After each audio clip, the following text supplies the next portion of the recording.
Bismillah.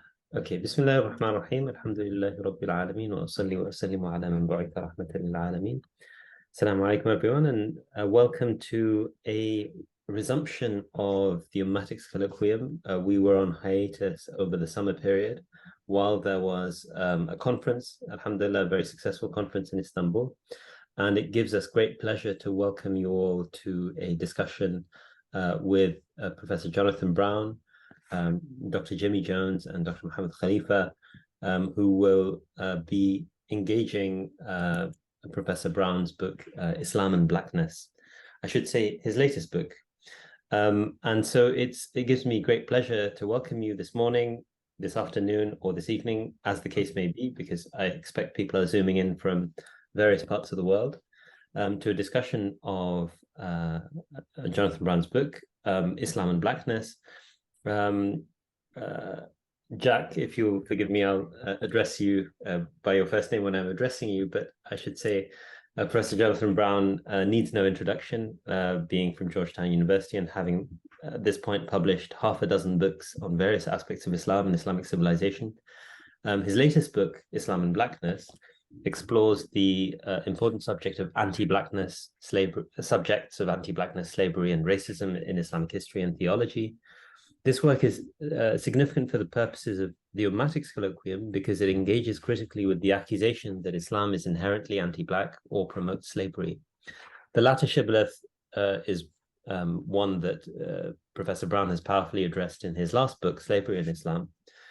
I don't know how you managed to write such sort of densely researched books in such short periods of time, but you remain an inspiration. Jazakumullah khairan. So in the present work, Professor Brown argues convincingly that while anti-blackness and slavery have existed in Islamic civilization, and in the case of anti-blackness, unfortunately continues to exist, they are not intrinsic to Islam's founding principles and scriptures.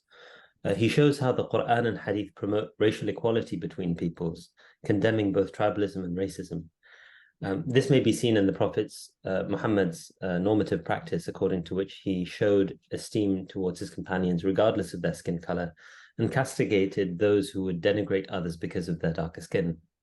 However, Professor Brown also acknowledges that anti-black attitudes did take hold over time due to the influence of inherited cultural biases and social prejudices towards outsiders that associated blackness with slavery.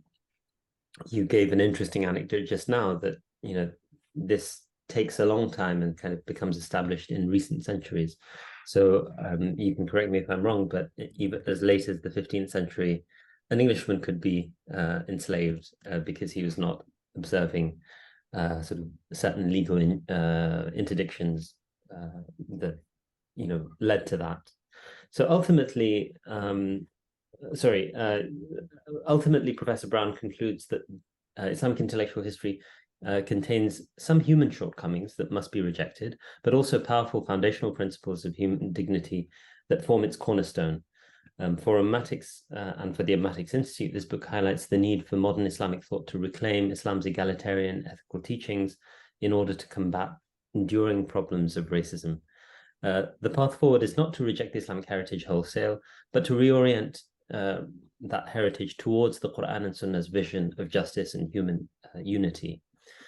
I look forward to, inshallah, a fruitful discussion in partnership with Professors Jimmy Jones and Muhammad Khalifa to think about how, in an ummatic spirit, we can promote anti-racism and mutual understanding between different peoples as a kind of means of realizing the Quran's and Sunnah's conception of an ummah.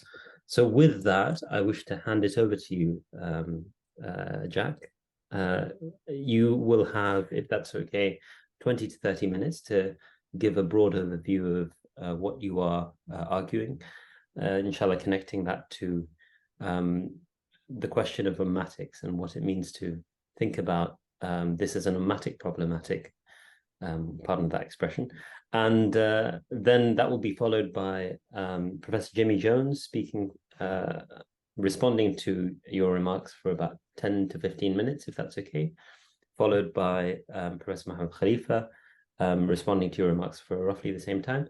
And then you'll have the opportunity to respond to those before we open the floor to any people who have comments. Audience members, attendees, if you wish to comment, please put your hand up and they will be noted down by us and will come to you around the hour. And without further ado, I should also mention, of course, that we had a third discussant, Dr. Hadisa Kere Abdurrahman. She's recently just traveled back from Nigeria and she's been a bit unwell. So unfortunately, she gives her sincere apologies for not being able to join. But inshallah, we will do the best with what we have. And I'm sure Professor Brown, Dr. Jones and Dr. Khalifa will give us a scintillating 2 hours. And finally, I suppose I should mention that I thank Professor Brown for making the time, despite the fact that he has a flight to catch. So we will conclude exactly in 1 hour and 40 minutes. I have a flight to catch to see Jimmy Jones. So Jimmy Jones' comments better be, I don't know, I'm pretty sure that he can beat me in a fight. So I'm not going to he can pretty much say whatever he wants. Yeah, this is the book I was talking about, Freedom's Debt by Pettigrew. You can see the title there if you want. Yeah, so Bismillah ar-Rahman ar-Rahim. Thanks for inviting me. Thanks for adjusting the time for me, for my incompetent scheduling. Thanks to the panelists for coming and taking their time to at least think about the book, maybe even read it. Who knows? I'm not sure if I would something if I were a panelist. I can't tell. Yeah, so I mean, the first thing I should say is why, people would say, why did you write this book? And that's a fair question. I am not Black, as you may be able to tell from my existence. But the reason why is because there was, well, first of all, in some ways, it's a continuation of my previous book on Islam and slavery, because there was this one part of the book that, it was a story that I actually had as an appendix in the book that was really, in some ways, very inspirational, but in some ways very confusing. Just a very short version. There's this, it's a story of a saint in Basra in the 700s. And basically, all the scholars of the city realized that the real friend of God, the real saint in the city is this Black slave. We don't know his name. He's just a Black slave. He's like the one who really is. So they free him, they buy him, they free him, and they basically say, we're going to be your students. And long story short, the saint dies while he's praying, and they turn him over. And as they turn him over and they realize he's dead, the story says the blackness vanished from his face and his face became like the moon. So on the one hand, you have this story, which is really inspirational in that all these, Arab, or almost all of them were Arab at this point, or, free Muslim scholars, the leading lights of the city of Basra, basically subordinate themselves to the person who's really the lowest person on the social ladder, this Black slave, because they realize he has the knowledge and piety that they want, right? So that's, in that one sense, that's very inspirational. On the other hand, you have the idea that blackness is something that disappears and you see the person's goodness. So blackness is something that's sort of bad and to be wished away. So I was really confused by this story, but I didn't really do anything about it. I mean, I just sort of thought, well, that's interesting. Maybe I'll find out about that someday. But the more immediate cause for writing the book was that I think it was the summer of 2020. Could it have been that long ago? Wow. It was the summer whenever COVID happened. I can't remember when that was, but there was this debate, which I guess is actually, I didn't know about it, but it's an ongoing debate. It has been going on for some time, where it's not just it's a popular debate, but it's actually also some academics hold this position that Islam is anti-Black. Not just Muslims are racist, but Islam at the level of its scripture of the Quran, the Sunnah, the Sharia is actually anti-Black. So this was being debated, and on this one listserv, and I kept getting sent questions about this debate. This hadith says this. How do you answer this question? So I sort of tried to look into this, and one thing led to another. In order to answer one question, I had to answer another question. I had to look at context, et cetera, et cetera. And before I knew it, I was, I had this big project, and it turned into a book. Now, I should say that there are other books that deal with this, very good books. Abdul Hamid Ali's, I think, The Negro and the Arab Islamic Consciousness. There's Sherman Jackson's book. There's Abdul Haq Ashanti's Defining Legends, I think it's called. There's a number of books that are excellent. And Dawood Walid has, I think, 2 books. Ahmed Mubarak has a book. And Mustafa Briggs has a new book, Beyond Bilal. So these are all very good books, and I read them and used them, but they did not address the specific issues that were being raised, or some of the issues that were raised in this debate, and they didn't deal with some of the bigger contextual issues.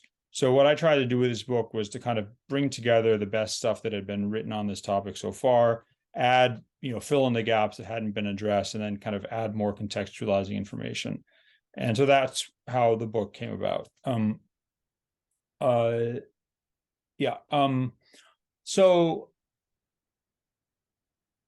the main, I guess, the kind of I should start out by saying one of the things I address in the book, which I found to be very interesting, is why this debate happens. Like, so why is it that we talk about Islam being anti-black? Like, why is this? I mean, just the other day, there was this article, I think, in The Spectator in the UK about, why don't we talk about Islamic slavery?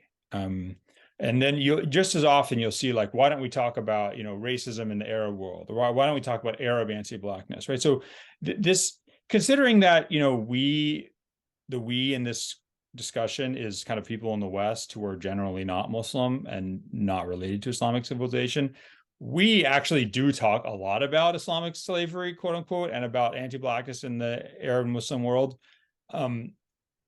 considering that's not like immediately relevant to us in the West. But so the question is, why is that? Like, how did this become an issue? How is this being debated in academic listservs, or how is this something that comes up regularly even in the public square about the kind of anti-blackness of the Arab world or the Muslim world? So I trace this back to three roots. The first is that the general Western European, especially British and American and Irish, experience of what some people call the Barbary slave trade, or the Barbary captivity, which is that from really the 1500s till the early 1700s, there are Muslim pirates basically operating off out of what's today Morocco, Algeria, and Tunisia, who are actually like raiding and capturing British and American and Italian and French sailors at sea or ships, and taking people captive, bringing them back to their bases as slaves, where they generally would be ransomed back to their families, right? So that was basically a money-making system.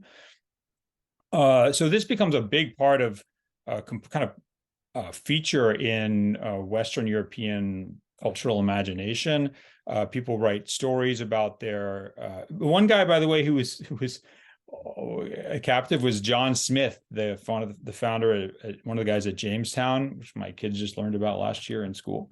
And a number, I think also Daniel Defoe might have been, or the character in Robinson Crusoe. I can't remember which one. And there's like a lot of stories written about my time in the Barbary captivity, and so the horrors of how I was treated, and the Moors, and their like the swarthy Moors, and then their Negro slaves that they put in charge of us white Christians. And then you start having like it's such a big genre that it's sort of best-selling books in French and English and in the American colonies, to the point that people start writing fake ones, like forged ones. They become fictionalized. And it actually keeps going long after. By the time you get into the mid-1700s, this is not really an issue anymore, right? Because things like the Royal Navy are very powerful. European navies are much more powerful. And at that point, it's actually a lot of times Muslims being captured by European vessels operating out of places like Livorno and Italy and other places, and being sold as slaves in Italy and France. So even though that like the tables had turned, there's still this genre of the idea of the Muslim slaver capturing us. And of course, there's a lot of anxiety here, right? Because not only is the white person being captured by the Muslim, the swarthy Muslim, with his even swarthier African slave, but the big fear is like the white woman being captured and then being lured in slash violated slash attracted to this swarthy, you can kind of put a bunch of stereotypes in there, Muslim, Moorish male. And then, so this becomes actually, there's novels written about this, there's board games written about this, all the way into like the mid 20th century, even in films, right? So some of the earliest films that are made in Hollywood are actually about this issue. So things like Tarzan, everyone knows the Tarzan story. Why is Tarzan in Africa? Why is his family there? Well, we'll talk about that in a second. But there's this this genre of movies called the Sheikh genre, which is about white man, white woman, or white man or white woman being captured by Arab slavers, and then either escaping or fighting or falling in love with them, et cetera, et cetera. And there's a lot of, you could have really some psychoanalysis, cultural psychoanalysis of these stories, because there's this. Is this like a rated R or PG, or what is this rated, this colloquium? I would encourage you to use your discretion. I don't have discretion, so I'm just going to say there's an obsession with fear of being sodomized by Muslim men, which I don't know. I'm just going to put it out there. It's really like obsessive in these stories, to the point that like Muslims will hear about this and they'll be like, "Where are you getting this stuff from? Like, we're not. This is against our religion." They're like, "No, we're obsessed." So anyway. And this goes all the way up into things like Midnight Express, like movies about Turkish prisons and things like that. So so that's the first source, is this anxiety about the Muslim slaver enslaving us.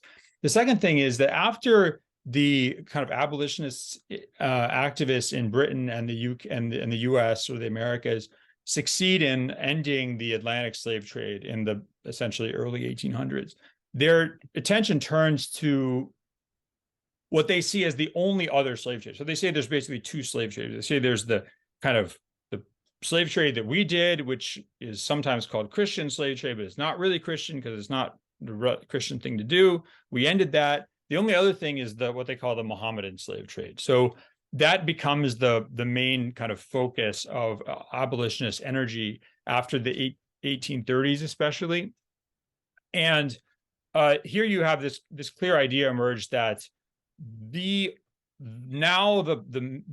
only source of slavery in the kind of the world as they know it, kind of the Afro-Eurasian world, are basically Muslims. So it's especially Muslims, evil Arab Muslims, capturing, wonderful, innocent, noble, savage, native Africans who just want to dance and frolic and things like that, right? So then you start having the image of the white kind of hunter or explorer or colonist coming in and saving the Black African victims from the evil foreign Muslim / Arab slavers, right?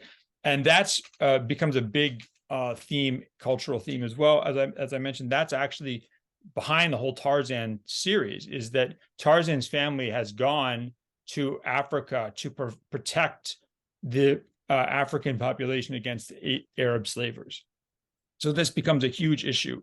And then that gets picked up by, so that's the kind of the first source, is the kind of Barbary captivity, and then the idea of the Muslim slave trade, Muslims enslaving Africans. The second one is that this becomes very attractive to certain Black nationalist movements in the U.S. Black nationalist movements are movements like late 19th, early 20th century, like the Moorish Science Temple, or like the back to Abyssinia movement, Marcus Garvey's movement, of course, Nation of Islam, right? The idea that Africans, descendants of African slaves in America start to identify with a kind of real or mythical, usually mythical or imagined African past and African present that they really belong to. So it's with the case of the Nation of Islam, it's sort of like a North African, but still Black, North African, Arabian, Black identity, Muslim identity. In the case of what emerges as some of these other Black nationalist movements, like the Kemet Afrocentrist movement, they identify much more with like sub-Saharan African identities like Yoruba and Muhammad, especially like Yoruba and Nigeria, different Nigerian identities. And they start seeing, so what they do is they adopt this idea of the Arab Muslim slaver, and they like kind of Christians in America, white Christians in America, see the Muslims and the Arabs as an enemy, and that they were a colonizing force that was kind of enslaving and threatening and destroying African civilization. You can see this with books like the book that came out in the 1970s, Destruction of African Civilization by Chancellor Williams. And of course, you see the cover of the book. It's basically this, kind of Black African kind of, I guess, sort of tribal warrior, wearing a kind of skirt of some kind. He's got a shield. You sort of imagine like any random ethnicity you could imagine, right? And with like a spear and a shield, and he's defending against this stereotypical Arab Muslim who's got like a turban on, and he's like, with a scimitar, and he's on a horse hacking down on this guy. So that's like, for this notion of Afrocentrism, Muslims and Islam are totally foreign to Africa, and they're an invasive colonial presence. And you can see also why this is sort of blends well with an American context, because it removes the focus of blame from white European and Americans and puts it on Arabs/Muslims. So people like Chancellor Williams, William Henrik Clarkson, one of his successors, will say that the Muslim Arab slave trade and colonial presence in Africa was worse than the European slave trade, right? So that kind of discourse you can see is being very blending well with kind of conservative European and American ideas that the West is best, and like our past is not a past of sin, and that we we did slavery, but we were sorry for it. Whereas these Muslims, they did it worse than us, and they've never apologized, right? So that's the second source is kind of Afrocentrist ideas in the U.S. And by the way, that's interesting because some of that's actually gone back to Africa, right? So especially in like Nigerian politics, you have some of these ideas of American Afrocentrism coming back and growing in and spreading amongst especially Christian Nigerian politicians who will start talking about Muslims as foreigners, Muslims as invaders, as oppressors of the kind of the real, true Africa. If you want to read about this, you can read the books like Wole Soyinka, the famous Nigerian fiction writer who also wrote some nonfiction. He's a really big kind of articulator of kind of Afrocentrism, and talks about how Islam and Arabs can never really be part of Africa. Okay, then the third source is actually it's just Zionist Hasbara, basically pro-Israel public diplomacy. And I know someone would say, "Oh my God, how can you say that? That's like anti-Semitic." And no, this is just very obvious. There's no debate about this. So the like people who are engaged in pro-Israel public diplomacy from the 1960s onward very clearly articulate that they have interest in stoking this idea of Arabs/Muslims being anti-Black and slavers, because what it does is, one, it fragments the kind of third world or colonized world solidarity against Western forces or settler colonialism. because it says to, you know, sub-Saharan Africans, your real enemy is not the white man, it's Arabs and Muslims. They're your real enemy. And second, it says that, you know, we Zionists are not actually racist. It's actually the Arabs who are really racist, because look at all their anti-black racism.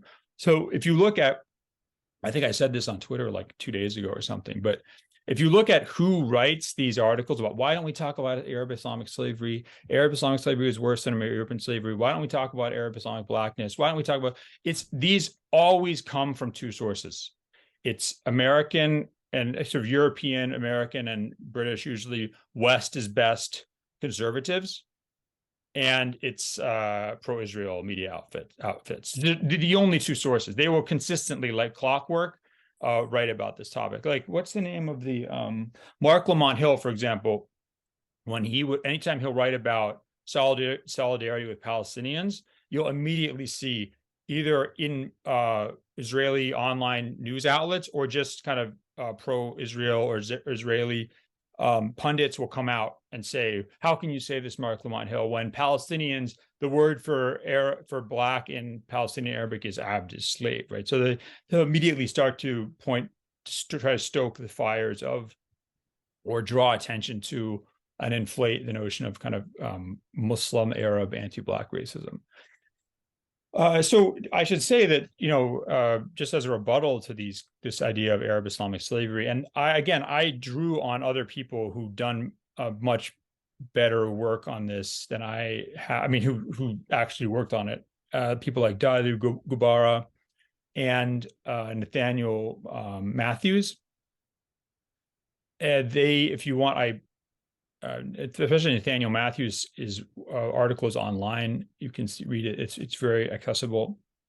But they both make this argument, which is, look, if you want to talk about like Arab Islamic slavery or Arab slavery or Islamic slavery in Africa, this is absolutely fraught with problems from the beginning. First of all, what is Islamic slavery? Is Islamic slavery just slavery that Muslims do? So anytime, like, let's say I'm a Christian and I'm enslaving people, and then I suddenly convert to Islam and I'm enslaving people. Is this now Islamic slavery?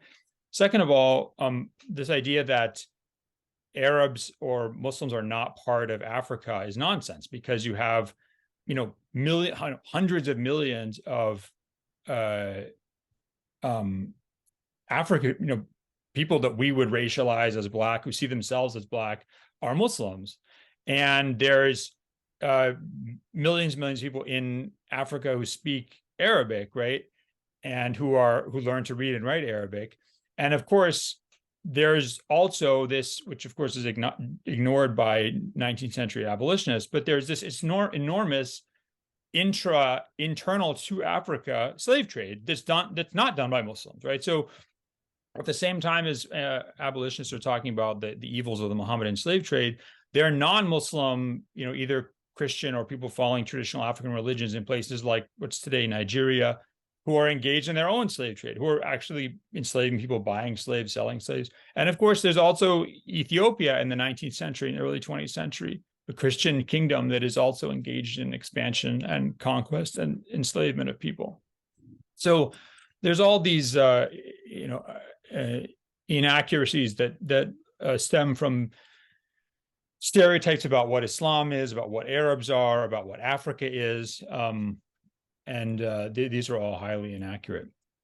So it turns out I only have like 8 minutes left, which is amazing that I could talk this much. But so that's one of the things I talk about in the book. The rest of the book is speaking about a couple of things. One thing I found really interesting was actually just studying how we have conceptions of blackness. Like, where does this, I mean, this is a really interesting question. Who came up with the idea of saying that people are black or white or whatever, right? So, I mean, I've never met someone who actually has actual black skin.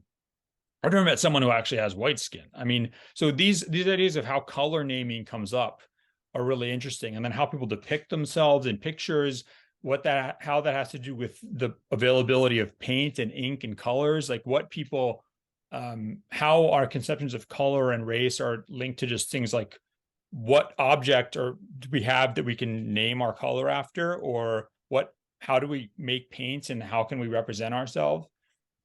That was really interesting. Then I talked about anti-blackness and anti-black racism in Islamic civilization.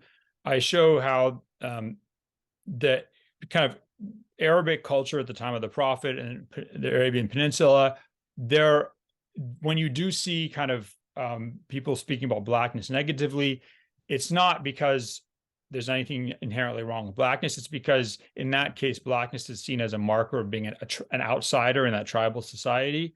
And so, for example, we'll often hear about Bilal being black, but we don't hear about Amr bin al-As or Safwan bin Umayyah or other huge Quraysh figures in the Quraysh, Muslims and non-Muslims. We don't hear about them being black, which they are. They're described as being black because their mothers are African. We never hear about that because it's irrelevant. They're part of the tribal elite, so they're not going to be criticized. The blackness is brought up only when you want to point out the outsider status of someone like Bilal. I then talk about, for example, Bilal has trouble getting married. He's an outsider. You know who has double the amount of difficulty getting married, according to reports, if you just look at the number of stories, is actually Salman al-Farisi, who is the opposite of black. I mean, he's probably lighter skinned than a lot of the Arabs because he's also an outsider. So it's being an outsider that's difficult. And if you're black and an outsider, then the blackness will be brought up as your issue. If you're Persian and an outsider, then it's your Persian ancestry that's brought up as an issue. Then I show how this is fairly well known that, then Islamic civilization, as Muslims spread out into the greater Mediterranean Near Eastern world, they inherit a lot of the racial stereotypes, not just from Greco-Roman culture, but also from the biblical tradition. And I show that in the case of Islamic civilization, in Islamic law, in Sufism and theology and things like that, when there is anti-blackness, which there definitely is, it's I think incidental. It's not essentialist, right? So it's nothing about. There are people who, although a lot of Muslims will talk about the reason, the idea of the curse of Ham, which they inherit from the Greco-Roman and the biblical tradition, but that black people are black because they were cursed to have black skin and to be enslaved because one of Noah's sons didn't behave properly towards his father, and that son's descendants are then cursed with blackness and enslavement. But there's as often, or I should say as often, but there are very, very senior, huge figures in the Islamic scholarly tradition, like Ibn al-Jawzi, Suyuti, Ibn Khaldun, others, who just completely reject this notion of the curse of Ham. They say it goes against the hadith we know about, the origins of how people actually have their skin colors, that goes against their scientific ideas. So there's always voices that speak out against this. And these are very senior, these aren't marginal voices. These are some of the most prominent Muslim scholars in history. And then I show that when you have things like in Islamic law, where you have, for example, in Maliki law, mentions that, black women are not attractive, or they don't have to wear hijab or something because they're not attractive and you can look at them. I show how this is just expressions of custom in that area, and that in that Maliki school of law, other Maliki scholars will say, listen, you might have this idea of what's attractive or not, but that's not how we think of attractiveness. And why are you implanting your kind of customary notions of what's beautiful and not beautiful in a fiqh book? This isn't appropriate for other people who don't have these customs. And I show how in Mecca from like the 1500s to at least the 1900s, there's this obsession that Ethiopian or women from the Horn of Africa, sort of Ethiopia and Somalia, are considered the most beautiful women and kind of the most prized partners. So I discuss this and more in the book, but I don't want to go on forever. So I'll leave it there. Jack, for really giving a fascinating overview of a very varied sort of kaleidoscope of discussions that are found in your book. Of course, I mean, right towards the beginning of it, you highlight that anti-blackness is, in terms of Islamic civilization, is incidental, not essential, and it should not be attributed to the Quran and the Sunnah. And there are various, partly geopolitical reasons for that maneuver. At this point, I want to take the opportunity to welcome Professor Jimmy Jones to present 10 to 15 minutes of sort of comment. I, inshallah, also encourage people to write in questions in the Q&A box, and we will try and address them once we have the discussants put in their comments. Just a brief sort of introduction to Professor Jimmy Jones. He's a senior fellow at the Yaqeen Institute and a member of the American Academy of Religion, and an emeritus professor at Manhattanville College. He received his doctorate from Yale Divinity, master's degree from Yale Divinity School, and his doctorate from Hartford Seminary. So without further ado, Professor Jones, after you. Bismillah ar-Rahman ar-Rahim. I want to say that this book is a book that I like because, first of all, I'm a bibliophile. I've been a bibliophile since I was reading library books in segregated Roanoke, Virginia, a long, long time ago, over 60 years ago. I just love books. That's number one. Number two, as an educator, I think this book, whether you like the book or not, because there are people who before Professor Brown even released the book were saying, how dare you, right? And this is terrible for somebody white to be doing this thing. It's the kind of book that I like because it's intellectually provocative and intellectually inclusive, which are intertwined. What do I mean by that? I mean, I would argue that being intellectually provocative is part of the prophetic tradition of Islam. In other words, that our beloved prophet, peace be upon him, was often taught by being intellectually provocative. Many of you know better than I the story about the young man who wanted to commit illegal sexual intercourse, and the prophet asking him, peace be upon him, would he like to do it with his mother and other relatives? This is being intellectually provocative. See, for me, and like I'm at the Islamic Center of America these days, what we do in the classroom, both in my courses and other courses, particularly Yasakani, is to be intellectually provocative in the service of learning, in the service of understanding. And I think this book does an excellent job of that. And being provocative, in my view, pedagogically speaking, is one of the things that, particularly at the graduate school level and also at the undergraduate level, that we as professors should definitely be about. And because I think being provocative invites people in to the discussion rather than you just walking in and say, this is what's going on. And I think part of my role and part of the role of a professor is to make sure that people who are at the margins for whatever reasons, when I was at Manhattanville College, I often taught about race and gender, and few white males took my course. But I saw as my role to include, make sure that there were parts of the discourse in the classroom that they could relate to, maybe not like, but also get involved in. And so that's number one. I think this book, and people who know me know that I sometimes like books more than I like people for various reasons. I won't get into that. And so the second thing is that the question is, well, how can a white guy named Brown, write this book? Well, because I want to start back with the whole notion of Islam and religion. There's a book by Rosemary Radford Ruether called Sexism and God Talk. And in the first part of the book, she makes a very persuasive argument that all revelation is mediated through human experience.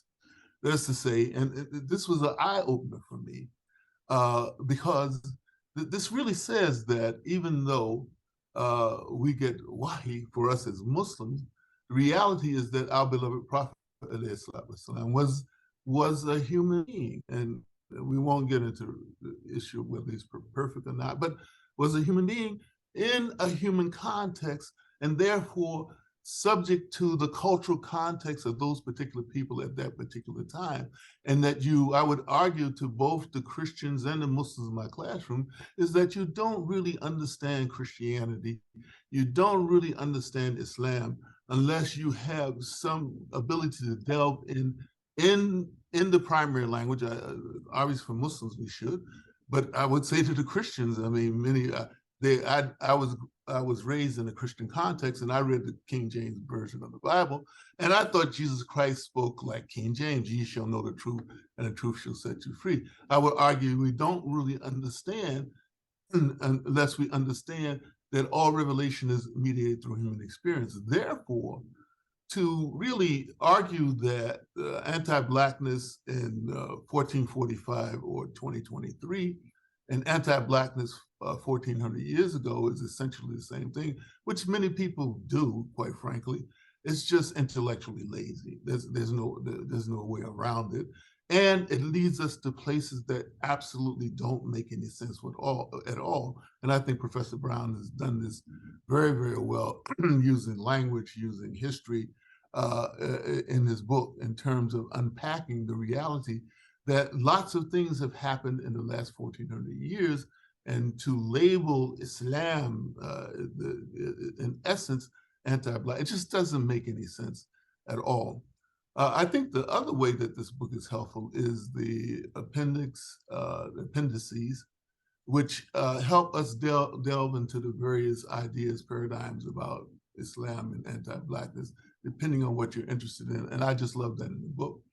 And then there's the bibliography. The bibliography, I love bibliographies because the bibliographies lead me to more readings. I would ask Professor Brown to think about, I thought some things were noticeably missing from the bibliography from my perspective as a person who teaches about racism a lot still at the Islamic Center of America. One is Kendi's book, How to Be an Anti-Racist.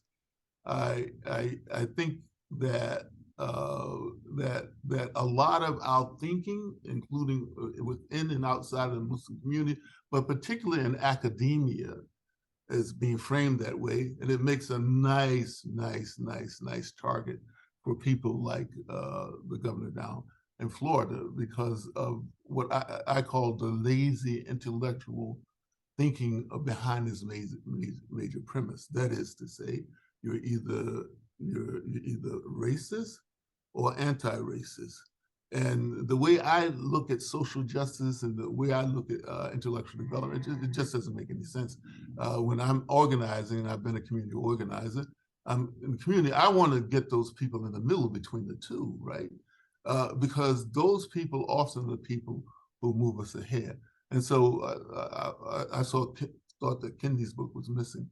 The other thing is that a book that I use often is Gordon Allport's older book written by a white male, Gordon Allport, The Nature of Prejudice, simply because I think it gives us a place to start, and Professor Brown talks about this at the end of the book, gives us a place to start in terms of dealing with some of the impact of racism, anti-Blackness on a personal level. And Professor Brown talks about a concept introduced by somebody else called the duty to miscegenate. I mean, I love this term, the duty to miscegenate. I think it's one of those intellectually provocative terms. I grew up in the state of Virginia where miscegenation was against the law up until the 1960s when it was overturned by the United States Supreme Court in a case entitled Lovings versus Virginia. And at this time, I grew up in Virginia, miscegenation was a thing, in that you could get locked up, and the Lovings, I believe, might have been put in jail at one time, but others were, for interracial marriage. And so, the duty to miscegenate, and Professor Brown doesn't buy it at all.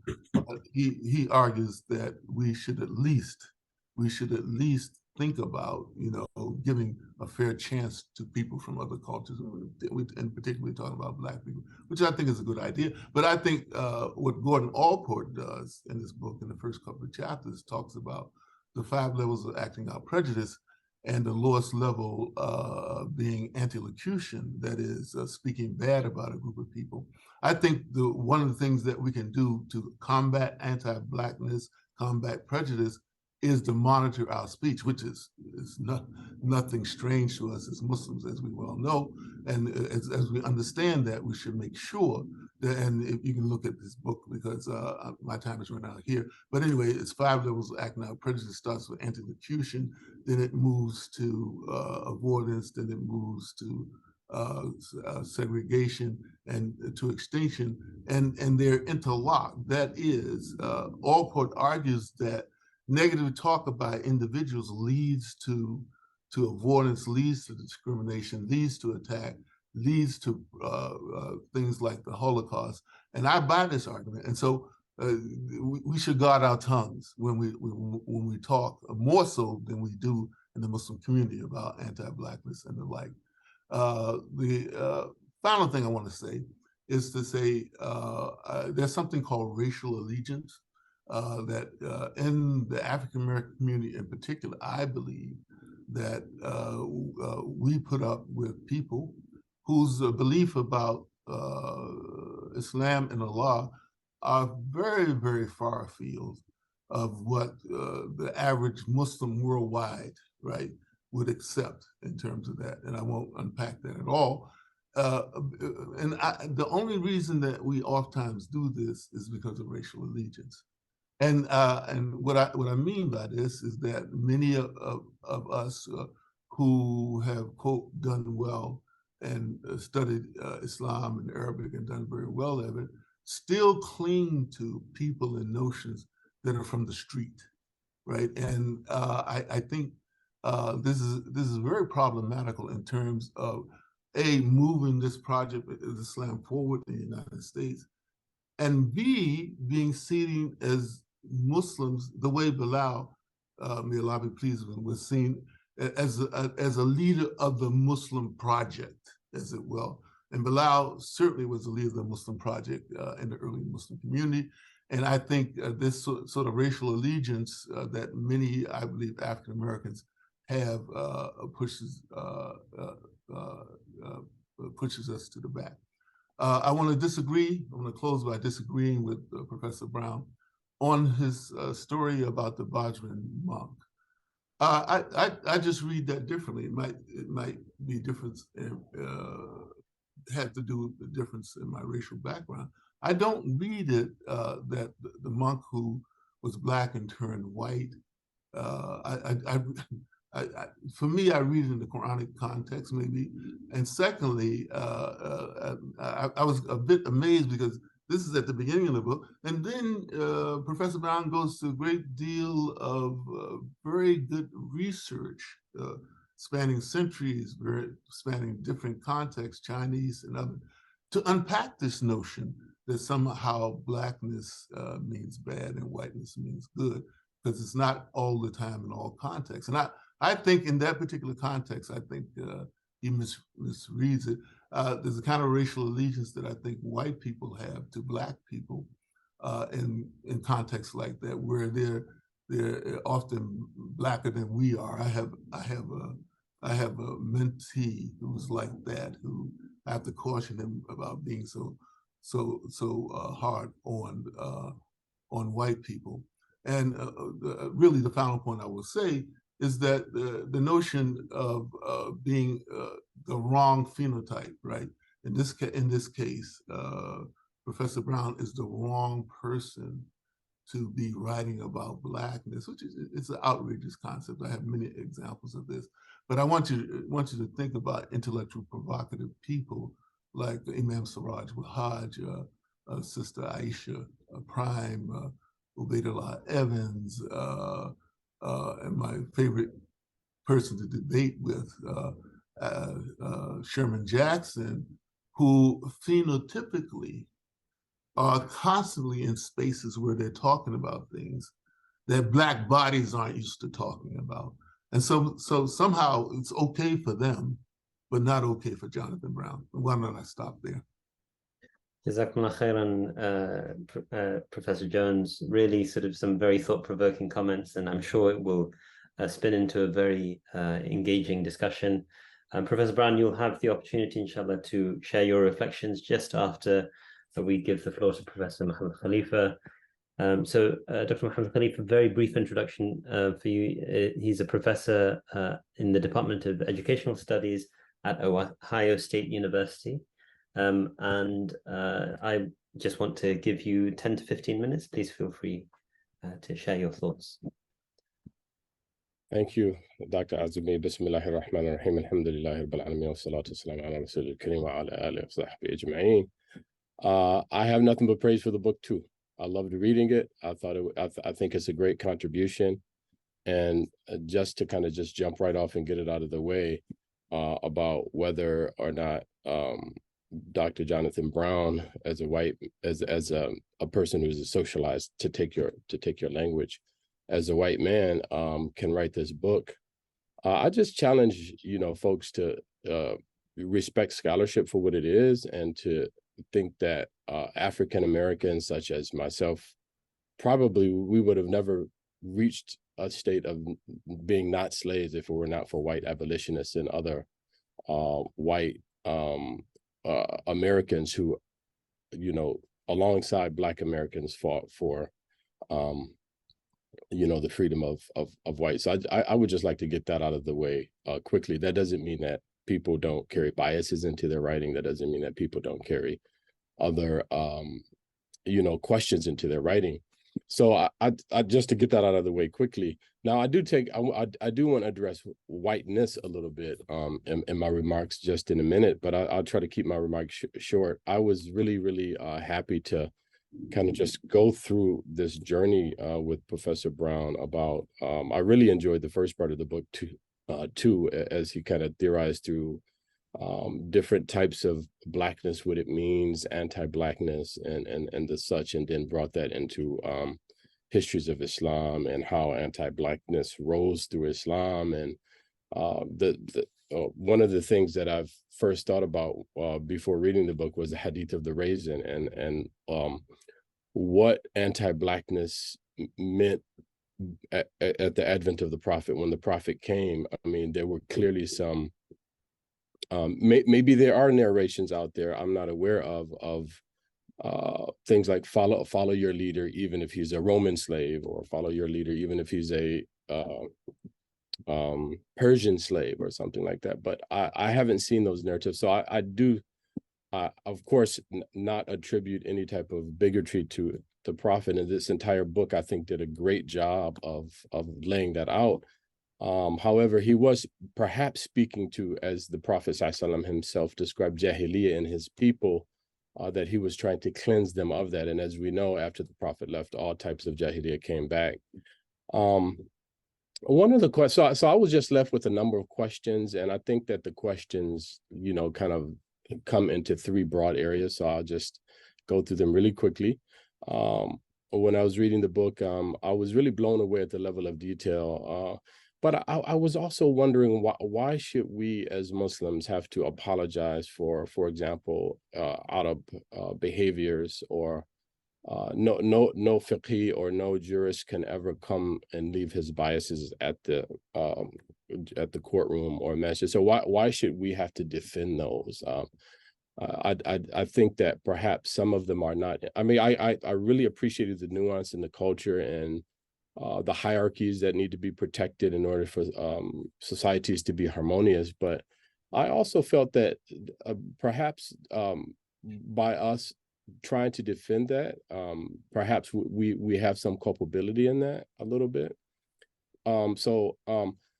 Let me just get to, so one broad area is anti-blackness and the entanglement with whiteness. And so scholars like Ralph Ellison and other scholars in the modern era all kind of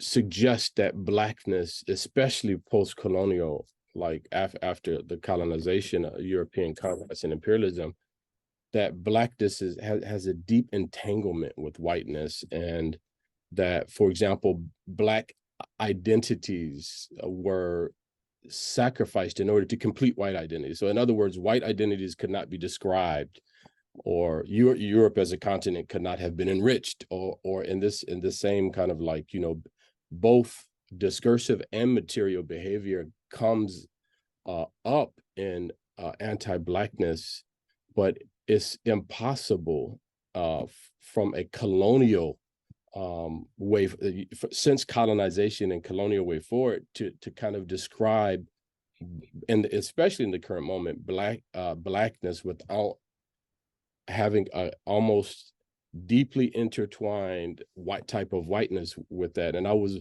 wondering if there might be more space in the book to kind of take up whiteness. There were some aspects in which it did come out here and there.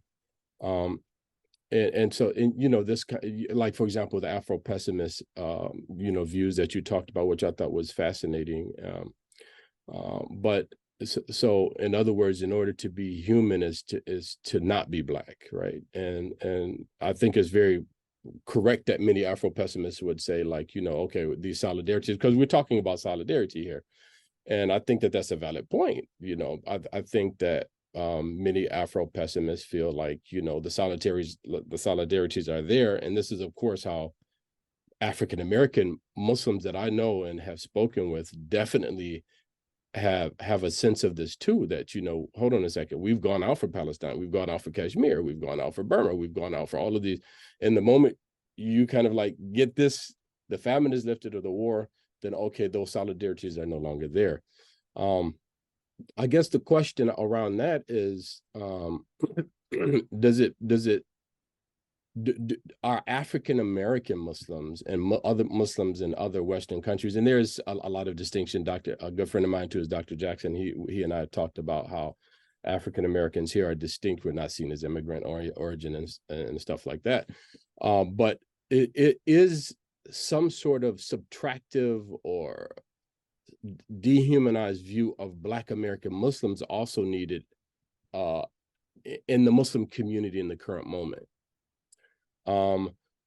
There are also questions, another category around epistemologies, and so a lot of attention both in the current Muslim community and in the book was given to the treatment of people and how they may be positioned. There was some attention to materiality, but it was mainly about kind of this interaction between Blacks and Arabs, or Blacks and other Muslims, or Blacks and Europeans.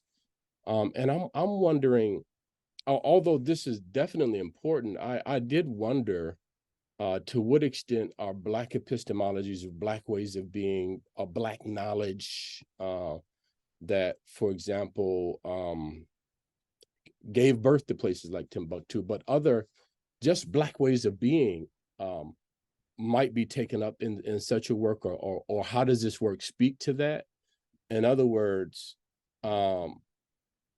when people show up in a space and their cultural patterns are not recognized or not normalized, to what extent is that anti-Blackness as well? Not just the interpersonal, but the historical and the culture and the epistemological.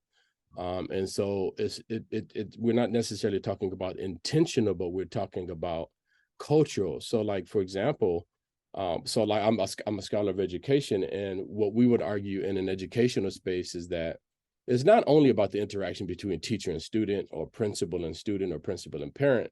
It's like, okay, all of this experiential and historical and contextual knowledge that these kids come to school with, is you don't find it in the curriculum, you don't find it in the pedagogy, you don't find it in the instruction. And so to what extent does the knowledge that people contain also, how is that expressed through anti-Blackness is one of the questions. I don't know if that's clear or not. And then the last sort of question I had, or group of questions, kind of are connected to power in the current moment. So like in the contemporary masjid, for example, does recognizing Blackness or not recognize, so like every masjid I go to,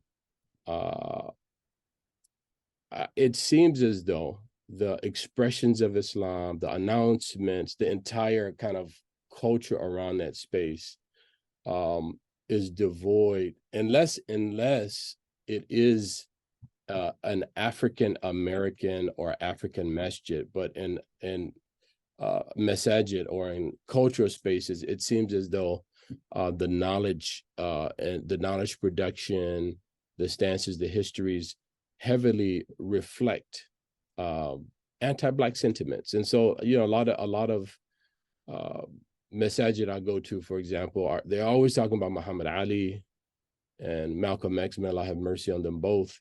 And I'm always wondering if Muhammad Ali or Malcolm X were here, would they have even felt comfortable in this space? So it's this exoticization of Black bodies in this space. So I guess I'll end with a couple more thoughts.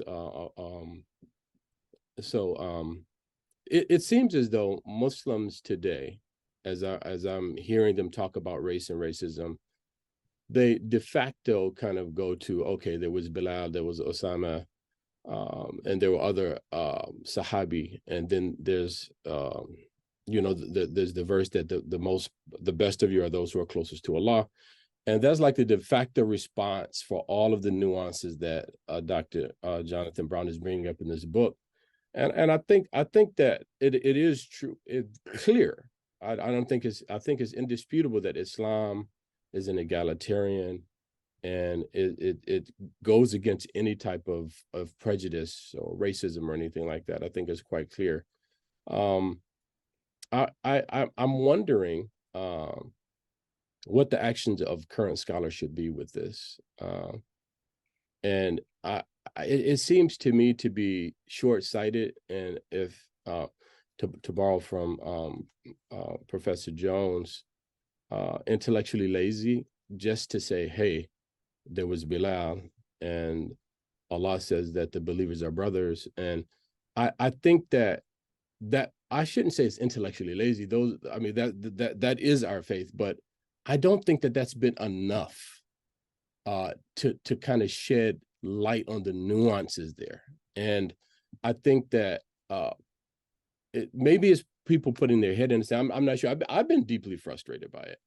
So, like, for example, a question that I'm having is, you know, Dr. Jackson gave a lecture about white supremacy and kufr. Is anti-blackness kufr?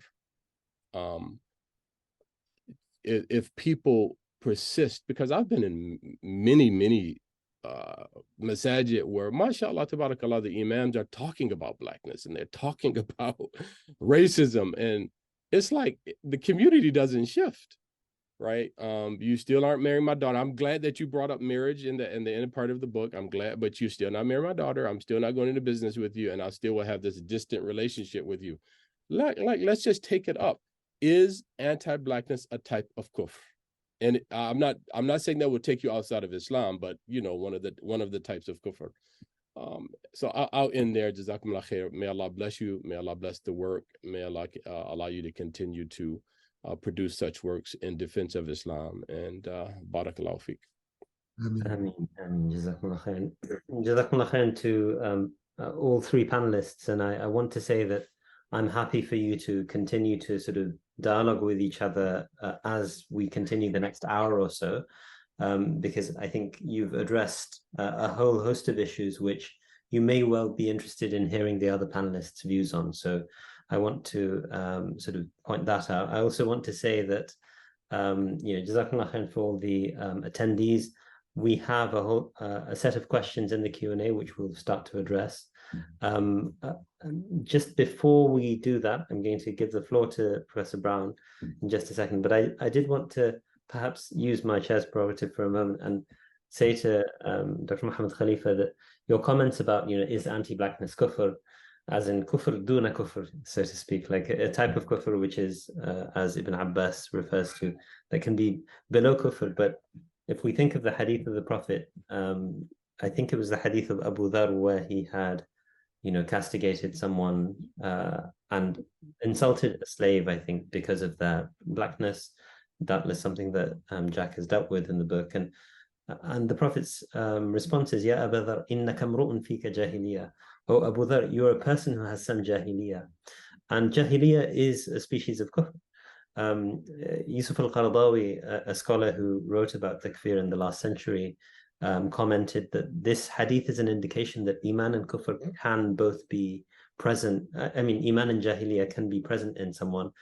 Just because there are elements of jahiliya doesn't render the person completely outside the fold of Islam, but that is undoubtedly an element which is antithetical to their Islamic identity. So, but I would love to hear Professor Brown and any Professor Jones' comments as well. So, Professor Brown, you have the floor now to just respond to anything that you've heard so far. Thanks so much for those comments. And I think that was first time. I want to write down, I'm going to put on my CV, Professor Jimmy Jones says Jonathan Brown is, quote, blacker than we are. I don't know if that's going to use that as a, so the Bilal, the Hadith Abu Dhar, people get this confused a lot. The well-known version in Sahih Bukhari is Abu Dhar insults somebody. We don't know what, we just know he insults somebody about their mother. And then the Prophet ﷺ gives him advice about how slaves should be treated. There's a very, very much less well-known version that it's Bilal that Abu Dhar insults. And so the one where he says you have Jahiliyyah in you, he insults someone, but we don't know who that person is. But that's just like a detail. I realized I should have resolved that Basran saint story. I just left it there and didn't give the explanation. So it's very interesting because when we read it, like there is, we have our biases, right? So we say when the blackness leaves him, we think he would maybe look like Brad Pitt or something. I'm not sure what he would look like, right? But it's very clear in these stories. These appear in actually a lot of Sufi stories, this idea of the blackness vanishing from a saint's face. But it always says, at least almost always, it says, the blackness vanished and his face became like the moon. So it's not his face became white. It's not his face became Arab. It becomes like the moon. So you have, I have a whole chapter on this, right? In the Sufi tradition, you have this notion of the black slave as the lowest, right? So if the human voyage towards God is a voyage from the material world, from the kind of lowness of our animal nature, higher and higher and higher to we like connect with the transcendent divine, right? So that's, and the boundary of the astral world is the moon. So in the kind of Ptolemaic, Aristotelian, Abyssinian Islamic philosophy, we live in the sublunary world. So the moon is the boundary of the kind of heavens versus our world. And then the moon is also, of course, the Prophet Muhammad. So becoming like the moon is to become beautiful in faith. It's to become transcendent, right? It's to transcend this earthly world and it's the prison and the problems that we live with and the vices that plague us in this world. So you have the story of the black slave becoming like the moon, the vanishing blackness is about, remember, so Adam, the name Adam means dark, very dark, right? So the human being, the Adam, goes from being black, dark, to being like the moon, like the Prophet Muhammad, transcendent. So you have to read these stories through the kind of language of Sufism.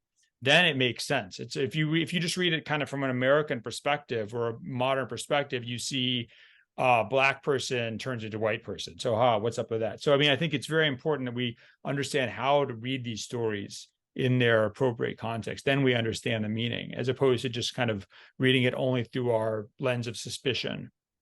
Okay. Professor Jones talked about anti-racism and Ibram Kendi's book. You know what? I could not get a copy of his book. I couldn't get it from the library. I couldn't get any copy of it. So I listened to a bunch of it as an audiobook, and then I read a bunch of reviews of it. I'm not criticizing the book. It's a fine book, but I think it's represents a school of thought. it's not a new idea.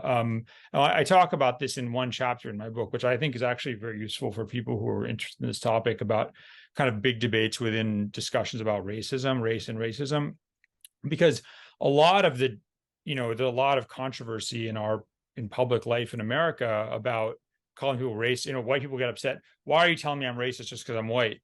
It's because there's two different understandings of race and of racism. Basically, the kind of classical traditional understanding is I'm racist if I say I think that you're bad because of your race, or you're worse than me because of your race, right? So it's about my belief, it's about intention, it's about animosity, it's about what's going on in my head towards you.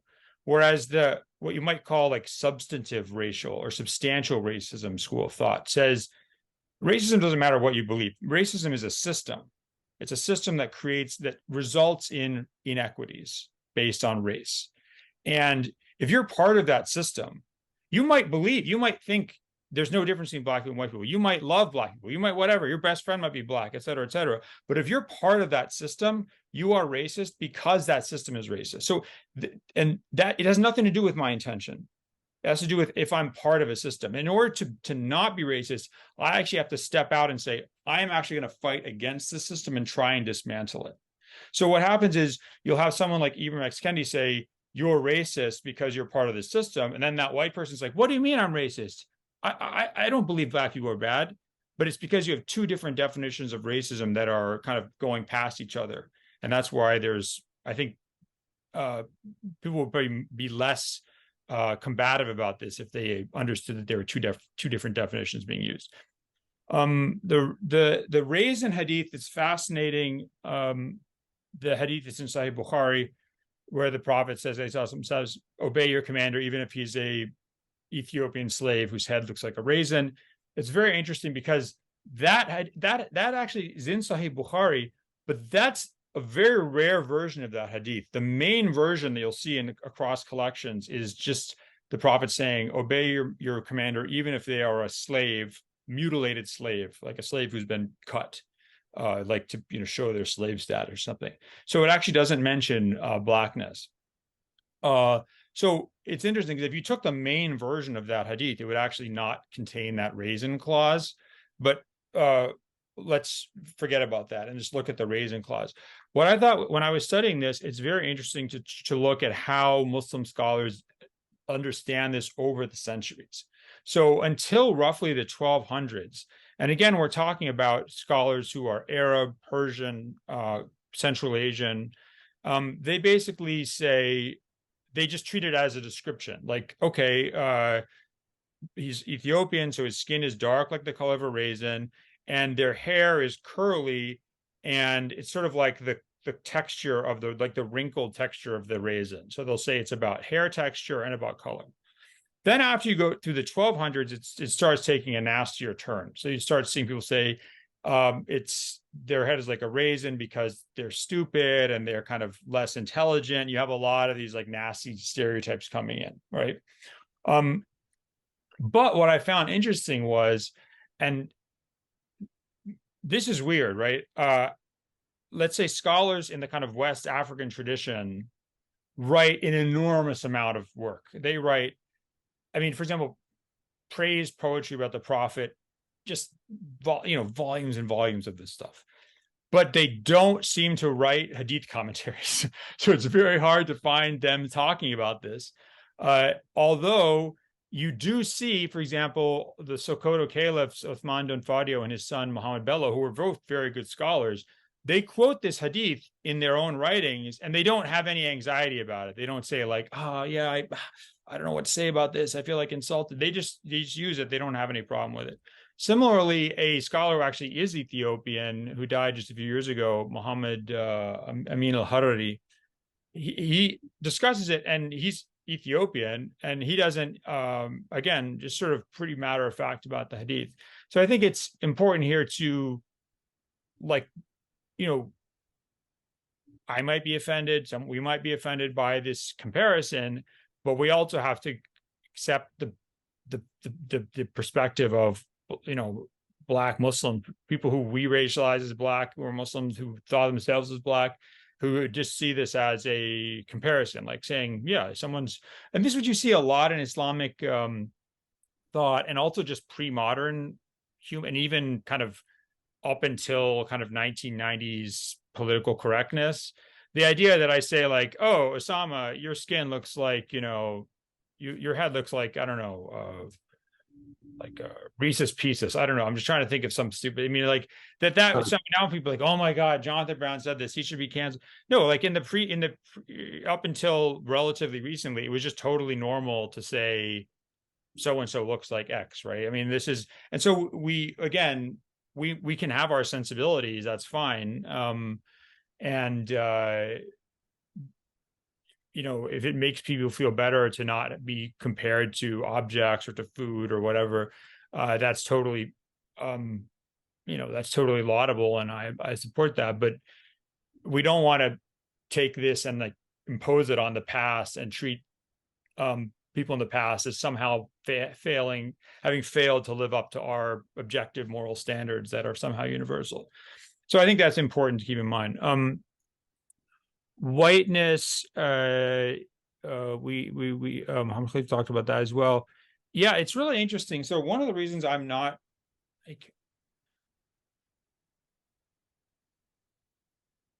I'm not like, some people are really into white culture or something. I don't really I don't support the idea of a white identity. I don't support the idea of white culture.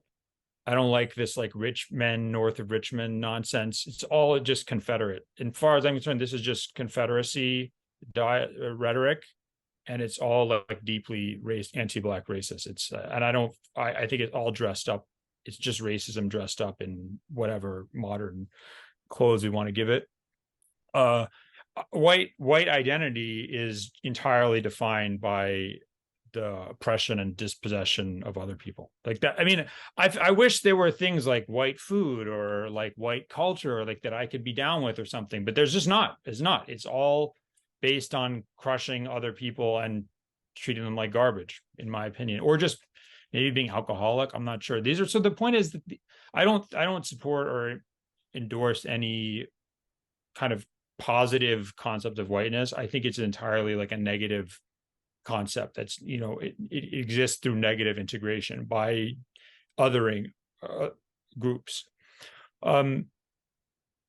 It's interesting to think about like why whiteness is valued at different times throughout, and this is something you find in much of the northern hemisphere, certainly kind of north of Sahara Desert, and all the way to Japan, Europe, or to Japan, and is that in pre-modern period, whiteness is valued in women because it's seen as a sign of elite status, right? Because you don't have to go out and get sunburned. So you often see like whiteness praised and dark skin denigrated. And it's not, but there's actually economic reasons behind that. It's because the darker person is the person who's been out in the sun having to work, whereas the light-skinned woman is the one who's rich and can stay inside. So how whiteness intersects with standards of beauty can change over time. Whereas now whiteness is a standard of beauty, not in the sense of kind of white skin and its economic value, but because today, if you're rich, you can get a tan, right? So if you're a really white person, you would actually, to look rich and successful, you would, look like Donald Trump or something and get a tan. You don't want to look pasty and horrible like me. So whereas now it's about actually European phenotype, like the actual hair and the eyes and the nose of a northern kind of notional European person, that becomes the standard of beauty. Probably because of colonialism and ongoing Western European cultural domination of the cultural sphere. Timbuktu and Black philosophy. I mean, this is there's a lot to write about there, but I'm just not qualified to do that. I read about this. I did my best to read about it and figure out if I could bring it into my work. I didn't feel like it had a lot of intersection. And I think one of the reasons is that sometimes the way in which scholars try to make kind of blackness and Islam and African philosophy and, Africanness intersect with Islam is actually highly problematic once you look at it, because people talk about Timbuktu. People talk about Ahmed Baba, died 1627. Ahmed Baba was, if you ask Ahmed Baba, what is your identity? Say, I'm a Sinhaja Berber. And there in Timbuktu at the time of Ahmed Baba, there's black and there's white people. So his mosque, the Sankori Mosque, means the white master mosque. It's like the Sayyid al-Abyad, the white master mosque, right? The Sir Whitey, basically. It's like the Sir Honky Mosque, if you will, right? And yet it's he and it and Timbuktu are seen as these representations of Black Islam or Black scholarship. Now, that objection is also wrong, right? Because if we have no idea what Ahmed Baba looked like. If Ahmed Baba came to America, he would probably be considered Black, right? So, and the being Black or white in Timbuktu had nothing to do with how you looked. It had to do with what your ethnicity was. If you're Berber or Arab or Fulani, usually you were considered white, even though you might be extremely dark skinned because you have that ethnic background. It's associated with pastoralism. And if you're Black, it means you come from groups like Wangara. Sorry, let me just silence my phone, which is making and it's associated with a with an agricultural background. So when we go in and we look at Timbuktu and we see black and white, and we see Ahmed Baba and all the things like that, this is just a feast of misunderstanding for us, because one, the black and white has nothing to do with how people looked. Two, it has nothing to do with our understanding of black and white. Three, but it's hard because you don't know, when, for example, if you have a Berber scholar in Timbuktu writing, and they're talking about hadith, and they see a hadith about an Ethiopian slave, and they have a commentary on it, are they going to be seeing that as talking about them, or is about somebody else in the city? Like, it's very hard to know if you're, for example, Mauritanian scholar, or someone from Mali or Senegal, or Fulani scholar, like the Sokoto caliphs were. It's very hard to know how they saw themselves. We don't know. Do they even see themselves as black? It's very hard to tell. It's only relatively recently in the 1800s, I think, that you even start seeing people, black scholars, talking about themselves as Sud, as black, as Aswad. Before, they might talk about themselves as like being Hausa or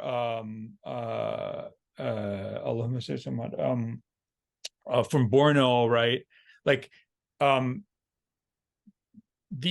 it's very hard to know how people view themselves and view other people. And we just go and say, oh, well, they're from Africa, so we're going to treat them like a black scholar or an example of African philosophy or something. And I think that's might be accurate, but it has to be approached with a lot more caution than just saying someone from Timbuktu is African and representing African tradition or something. Professor Brown, unfortunately, because we're a bit short on time, I wonder if yeah, I'm done. Okay, so let me just finish one more thing, which is about the contemporary mosques. I mean, I don't want to say like I've been saying this for a long time, but I've been saying this for a long time. Mosques in the U.S. leadership should be ceded to Black Muslim. I think this is an obvious thing to do for the good of our community and for its protection, and for other anti-racist reasons. And I think, yeah, you have a big. I mean, I live in Northern Virginia. You have all these mosques, which are basically all like rich Desis and Arabs. That's great. Nothing wrong with rich Desis and Arabs, right? But there's other mosques in the area which are like black mosques, and these two groups don't interact. And so I think they should do things like mosque partnerships where these mosques do activities together. I mean, like Muhammad, or Jimmy, like if I come and talk to you, right? We're both Muslims, right? But the difference in our race in America will always be part of our conversation. And even if we're pretending it's not, that pretending is part of the conversation, right? Until we get to the point where we've spent enough time together and our families have spent enough time together that we just don't even think about that anymore. Until we do that, this will remain an issue. And you have to literally force socialization until that consciousness disappears. That's my opinion. Okay, I'm happy to answer questions. Jazakumullah khairan. Barakallahu feekum. And both Dr. Khalifa, Dr. Jones, inshallah, we're going to turn to questions now, but if you want to sort of put in additional comments, please don't hesitate. And so actually the earliest question is an interesting one. It might be that this is really in your territory, Jack, more than anyone else's. Someone's basically given a link to a Thomson Reuters sort of like scan of a fatwa given by ISIL legitimating, sexual slavery in their territories. So this is, obviously ISIS in recent times, and someone saying, is this good law, so to speak? So this is probably addressed by your book and your... Yeah, I tried to look at that. I pushed a link, but I'm like such a bad multitasker. There's no way that I could read that and think about it and pay attention to stuff. So I would just urge the person to read my book on Islam and slavery, which probably someone has made into a PDF, unfortunately. But right. Okay. The next question has, in some sense, been answered, but I should also say there will be polls coming up periodically. For anyone who's an attendee, please do have a read of them and try to respond. So over the next few minutes, you might expect to see a few polls coming up, which are pertinent to the subject. Gihad Hassanin, who actually is a doctoral supervisee of mine at Oxford, asks, in response to this point by Dr. Khalifa, it is also interesting to hear all of your thoughts on the extent to which these attitudes by Muslims towards Black people, African Americans, or towards non-Arabs more generally, are themselves influenced by the modern construction of Islam, Arabs, and Black people, and the relations among these categories. Some of it seems inflected entirely through modern discourse and ignorance of Muslim history on the part of Muslims themselves. So yeah, to what extent is the way in which we perceive racism in our own time a function of modern categories of thought? I don't know. I think there's a lot of I think that the way that it depends where you are, right? So I think a lot of it depends on where we think of like Islam being, right? So if we think about Islam as being kind of Mediterranean, Arab worldy, then that's certainly a bias. And then kind of there's sort of the new Muslims or the not really Muslims are like the Black Africans and South Asians and Southeast Asians, right? Which is of course nonsense, right? So if you just go by scholarship, probably South Asia has produced more Muslim scholarship in the last 200 years than anywhere else. Similarly, you have tremendous, like this one scholar in the 1300s travels from the Hijaz to Mali, and he's like the scholars here know Maliki law better than I do, and so I think that. But if you see scholars writing, even Egyptians, let's say, writing in the 1800s, their attitudes towards blackness and Africans are very similar towards white people. And there's also this kind of there's a little bit of patronizing Black Muslims as they're not as knowledgeable as us. Someone who encounters this is Sheikh Ibrahim Niyas, who died in 1975, and he has some writing about this where he goes to like Egypt and he's speaking in perfect Arabic. They're like, "How do you know Arabic?" He's like, "I'm a Muslim scholar. What do you mean? How do I know Arabic?" Right? I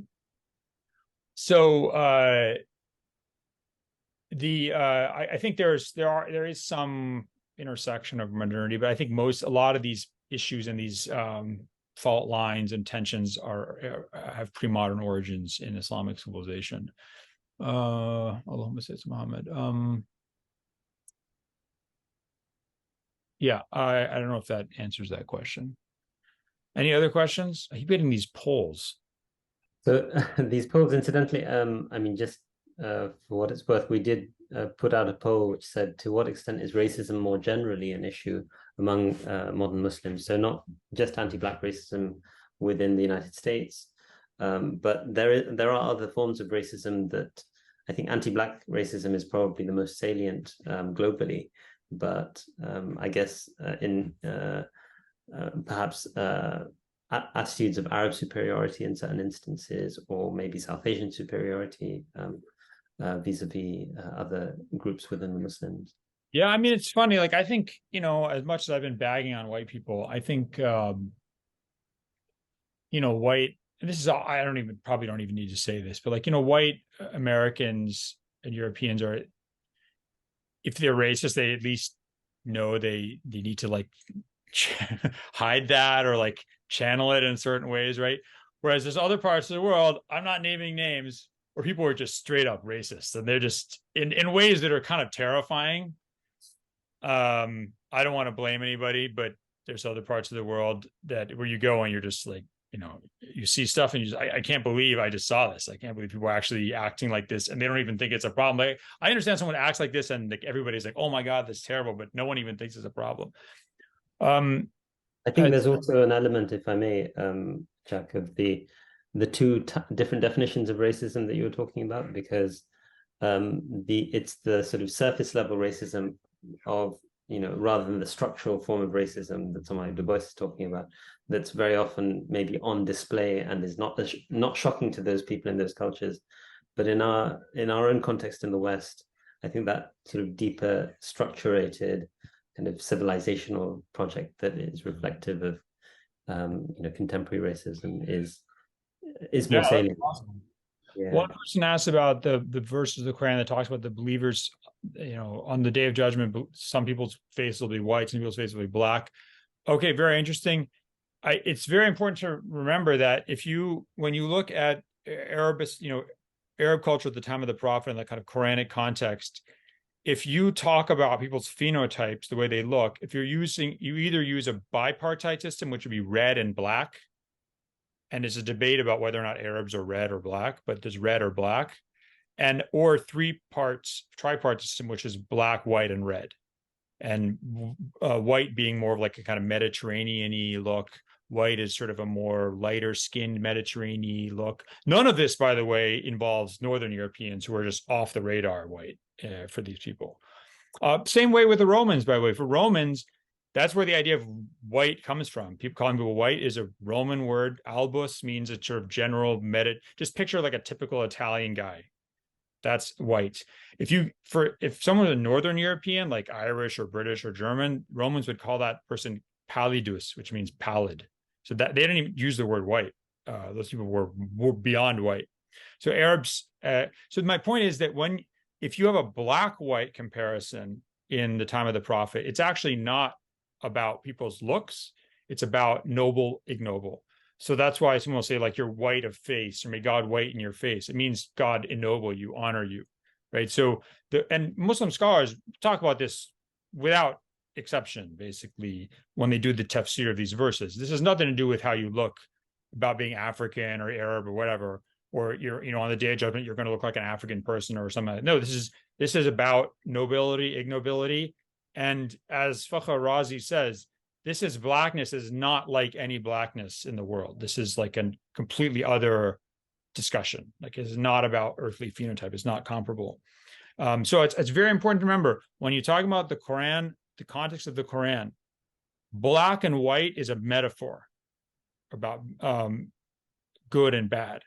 Red and black is about looks, or black, red, and white. Those are the ones we're talking about looks.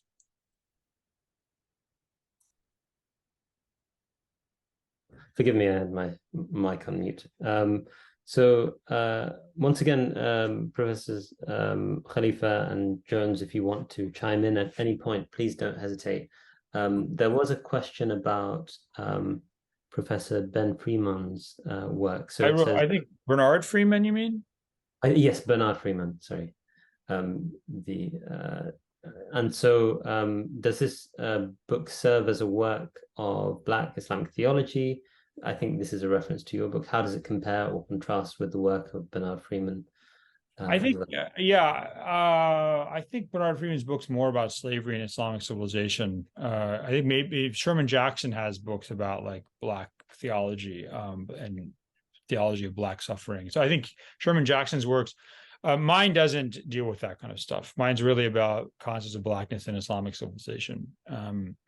Right. I wouldn't be qualified to write the other kind of book. Someone says, does it also draw on the binary of light and darkness? Yeah, I mean, this is really interesting to think about. Like, why is it that, and this is something that I find fascinating. And if I couldn't believe there's not been, that I couldn't find a study on this, which is how do people who speak languages in Africa south of Sahara, how do they deal with metaphor and physical descriptor use of black and white, right? So what I did, I did a lot of, as many surveys as I could, and I did as much research as I could on research done on these languages. And what you find is it's very common in Africa south of Sahara for people to say, for example, what is the normal skin color of someone in your region? They would say black, right? And then they would say, for example, do they have figures of speech like black-hearted or something? And then they'd say, yes, we have this phrase. But there's no association between black as a color descriptor and black as metaphor. They don't see it as like as somehow influencing the way they see their skin color. Now you do have, for example, in Fulani dialects, Fulbe dialects, slaves will be talked about as darker than regular people. But it's interesting, in that case, it's not about like the melanin content of their skin. It's about dirt and like the dirtiness, like the black of dirt, right? So the notion of black as lesser and white as better, light as better and dark as worse is common even in areas where you have people who are all dark skinned, all would be like racialized as black today, and who even use black to describe their own skin color. But that doesn't mean that they see the word black as a physical descriptor as being necessarily negative. The other thing is, why is that? I mean, it's interesting. But then another thing you find, which is fascinating, is how white is understood to the extent we have access to this material, how pre-colonial sub-Saharan African cultures thought about color. So for example, the Congo region and stuff, you have these masks that are like whitish color, like gray white color. And those are those are the masks of someone who's dead, like an ancestor or a spirit. So white is thought of as like linked to death and the ancestors, maybe because when people die, like their blood pools in their body and like their face would actually look lighter colored. So it's interesting that there's an association of like whiteness with the afterlife, or like the links with the ancestors. So it's very different than maybe other people might think about whiteness. So this stuff is all fascinating, and I hope people do more research on this. Just a comment about the first of the polls, which asked, to what extent is racism a more general problem or that modern Muslims need to grapple with. And, understandably, everyone said either it's a central issue that needs addressing or it's an important issue, but not necessarily central. So everyone recognizes, that it is an issue. I think 1 out of 20 people who participated said they thought it was a low priority.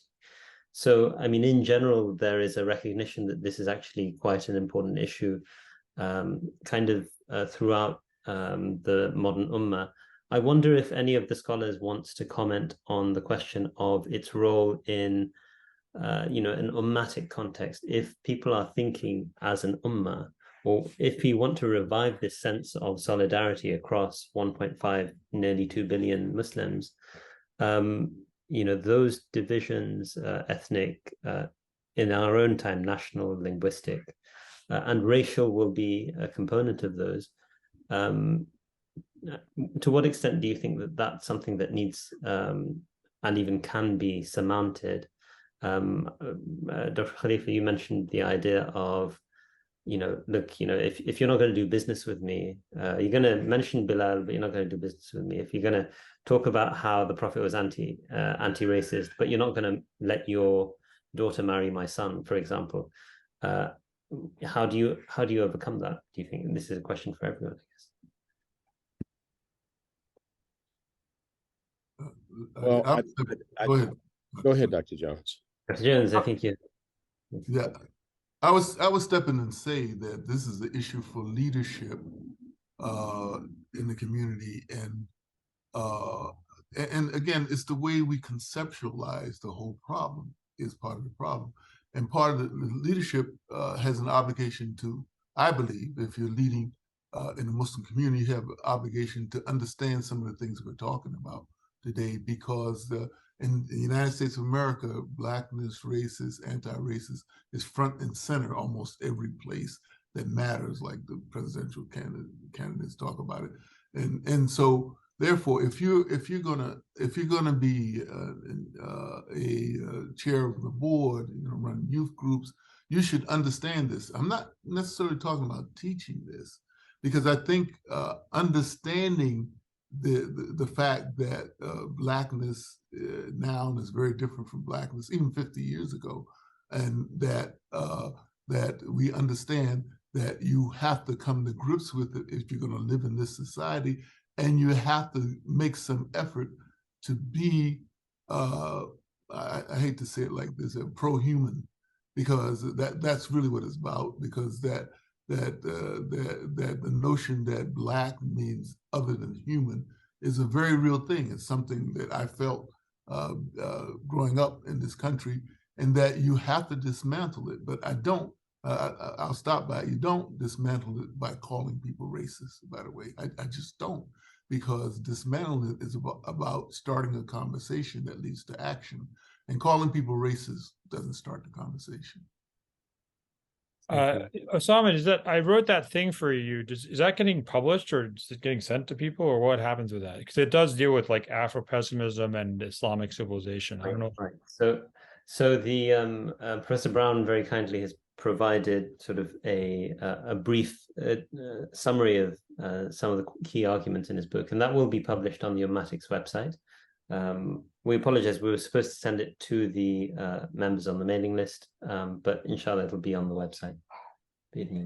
Yeah, I want to chime in too, because I really do think that Muslims today, as Dr. Jones is saying, I don't think that we have really like a collective language that we're using to address this, and it kind of makes it seem as disingenuous a little bit. Ever since like those proto-Islamic black movements went on the offensive against Christianity being a white man's religion, like 100 years ago, I'm not sure that this book would have been needed. It's deeply needed now.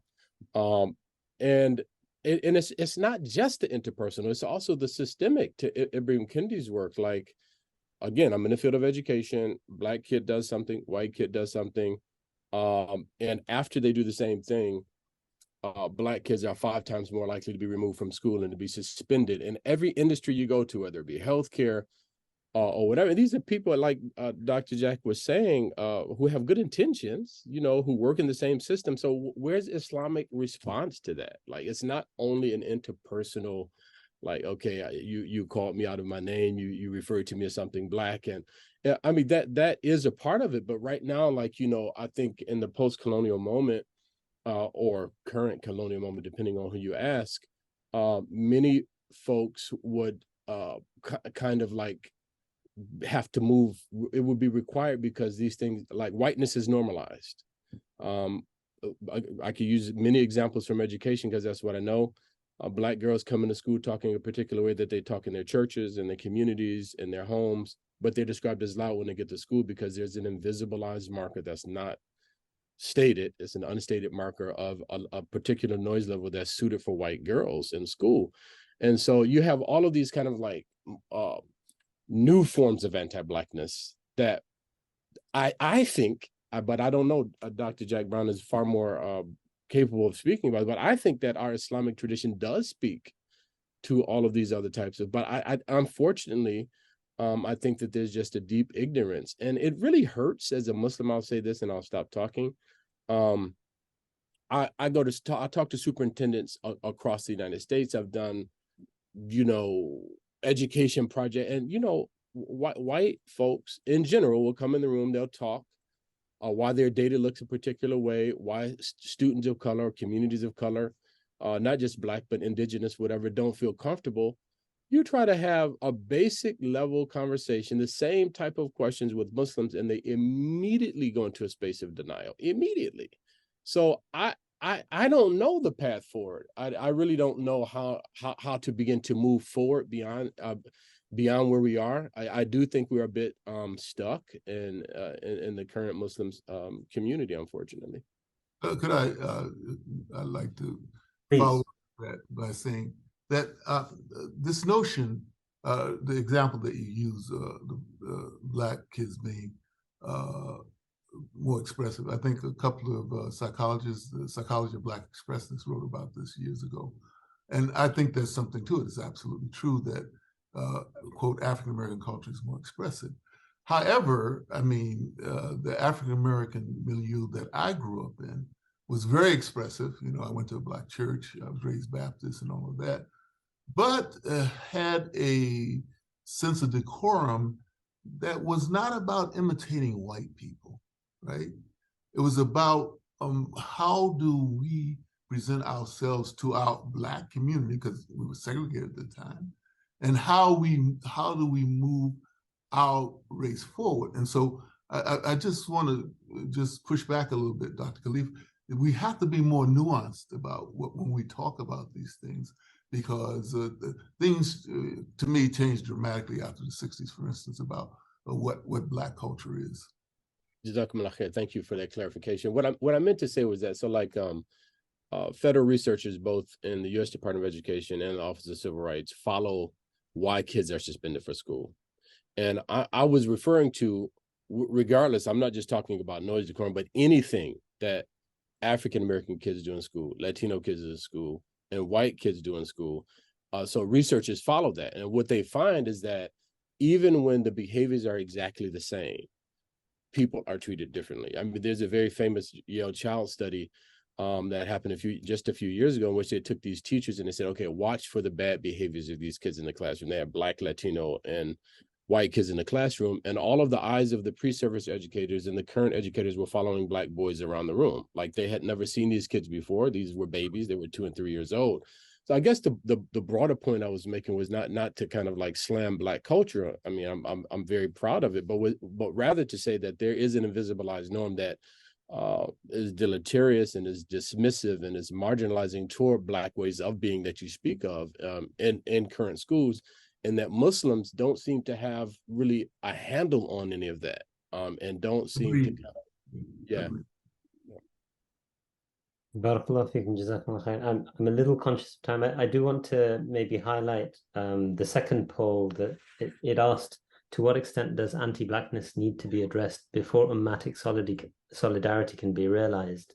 It's a very interesting series of responses, because 2/3 say it is the top priority, or it is a top priority, whereas 20% or so says it needs to be addressed, but need not prevent the pursuit of ummatic goals while it remains unresolved. So actually, most people say that we actually do need to prioritize anti-Blackness as a core goal. Sorry, go ahead.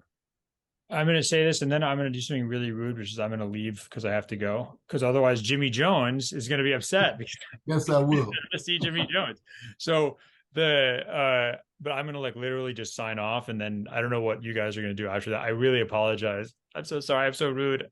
Forgive me. I'll buy you all lunch. Not people on the participants, but people on the panel. So I would say that like part of the problem is it's not about when you think about those school situations, it's all about, there's differences in cultures, right? So I could go to Egypt and I could be talking really quietly and people would say, you need to talk louder, right? Or something like that. So there's different cultures, and it's understandable that if you're in a cultural milieu, you adopt to that urf. That's what Muslims should. They respect urf, because urf, custom, is a big way of of how we interact with one another and how we have norms. That's fine. the problem is that in America, like the background is always that the white, quote unquote, white orph is the ruling one, and everybody has to adopt to that. Think about Italians, right? So an Italian comes in and talks really loud. They're also going to be, because there's going to be an othering, but what happens with people who become white is that they were allowed to, once they start acting like white people, quote unquote, they're accepted. Black people are never accepted. They're always the other, right? So that's why the Afro-pessimist ideas exist. It's like there's just nothing you can do. If you're black, you could act like Urkel, right? And you're still, people are just going to be waiting for you to do to commit a crime, right? Or to do something bad. So I think what the big problem in even in Muslim communities is not necessarily that there's anti-blackness, is that we've all adopted, because we're part of the modern world, we all accept white supremacy as a culture and as a aesthetic and everything, right? So successful Desis and Arabs in America, how do they act? They act like suburban white people. Their kids are whiter than I am, you know? They were like, you know, I don't even know, like they're, you know, so my point is that they're like, that's the problem isn't how we necessarily view Black Muslims. It's that the pole star, like our Mecca, astaghfirullah, is always the ideal of whiteness, whether it's like being good Muslims when it comes to the government and you know, not having political opinions, or being good Muslims about how we dress and in Americanizing, like until I think that's the problem, because if we just continue to reinforce the idea of kind of white norms as the elite, we don't allow a culture to emerge that has like an elite culture that is actually diverse. Like, but let me ask you this: is the Arab and Desi hogging of public Muslim space in America, is that how is that related to what I mean because they're people who made it because they're like engineers and lawyers and they work for Google or whatever and things like that, and they have a lot of money. They have more money than I do. No, Jack, I know you have to leave, but leave that statement that Daisy are whiter than you. You leave that in Virginia. Don't bring it to DFW. Okay, guys, I'll see you. So thanks so much for doing this. I appreciate everybody. Sorry I have to go. No problem. Jazakumullah khairan, Professor Jonathan Brown, for really a wonderful sort of contribution. I would like to leave this to your discretion, Dr. Khalifa, Dr. Jones, in the sense that there are some questions still. If you have the time, another 10 minutes or so, I'm happy for us to sort of address some of those. And if you wanted to respond specifically to some of the comments that Jack made. Dr. Khalifa is available. I am too. I would love to stay with you on here, my brother, with you.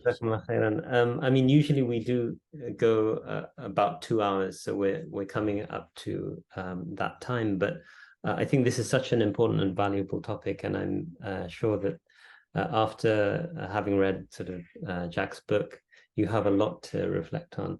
I mean, I wanted to sort of ask something on the tail end of the comments that you were making.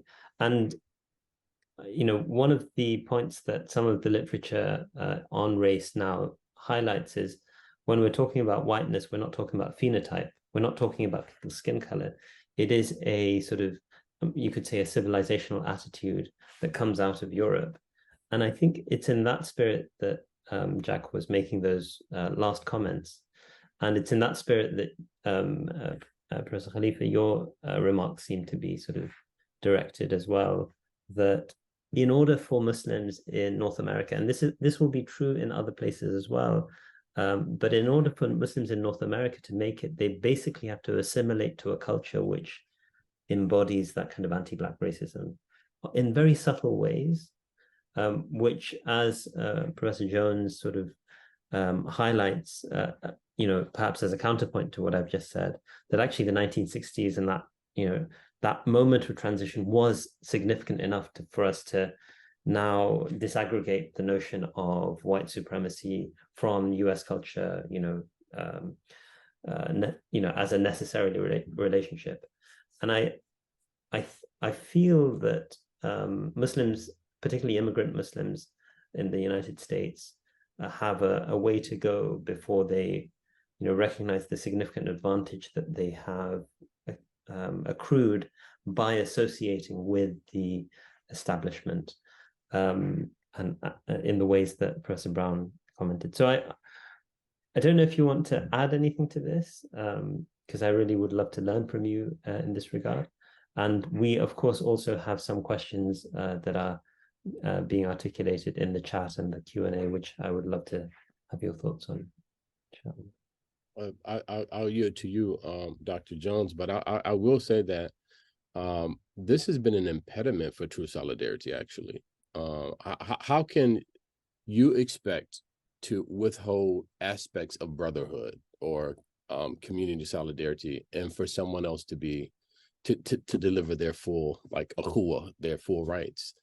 And so it is something that it's been very surface level. I think the conversations that have happened in the Muslim community, but I think we can't ignore too how many of the like younger folks, like I'm a professor at Ohio State, and on college campus, a lot of young Muslims are like very, very fervently against white supremacy, but are not really willing to take up what immigrant supremacy, looks like in a public Muslim space, like in an MSA or like in a mosque or an Islamic organization.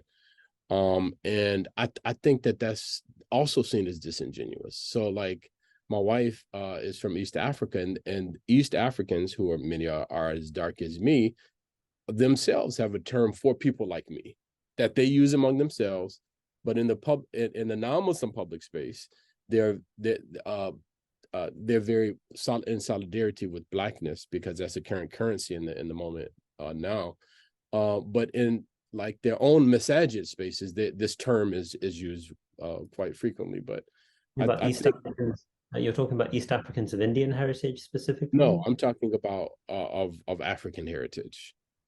So which is even more complex. So what I'd say about this is that the classroom and the street are different.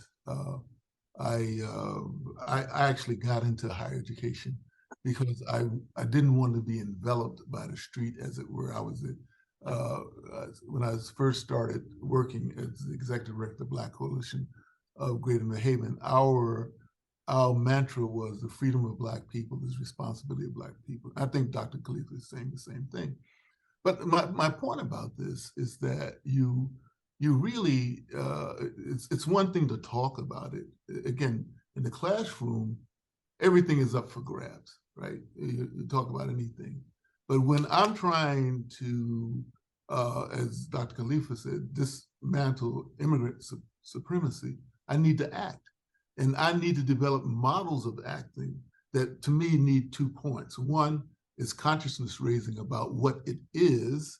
And again, how we name it is very important, right? And 2, strategies for dismantling it. And this is hard, tedious work, but it needs to be done.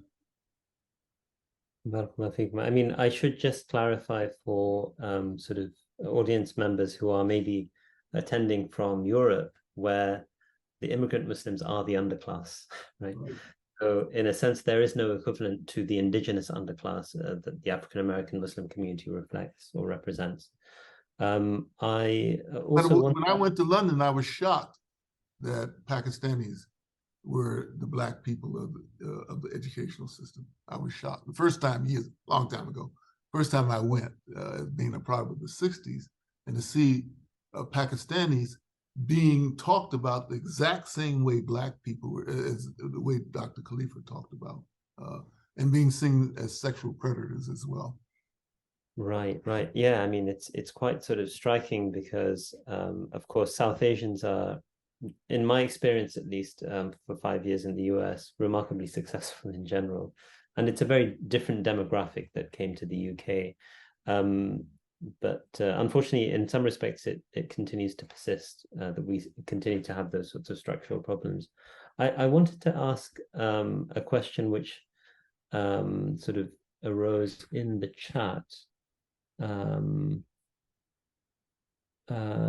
But I seem to have lost it, unfortunately. I thought it was there. inshallah. There are some questions, and again, we are coming up to time, so I'm a bit conscious of that. But so this is from someone called Rabia Brown. Is it possible that the Muslims who seem to react with denial to talk of racism are from different ancestral and national origins, and are simply coming from a very different context respective to US-born Muslims? I don't know. Okay, a simple, straightforward question. Go ahead, Dr.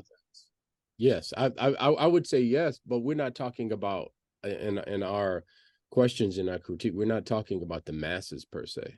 We're talking about the Islamic leadership here who regularly take up their fiqh councils, their leadership councils.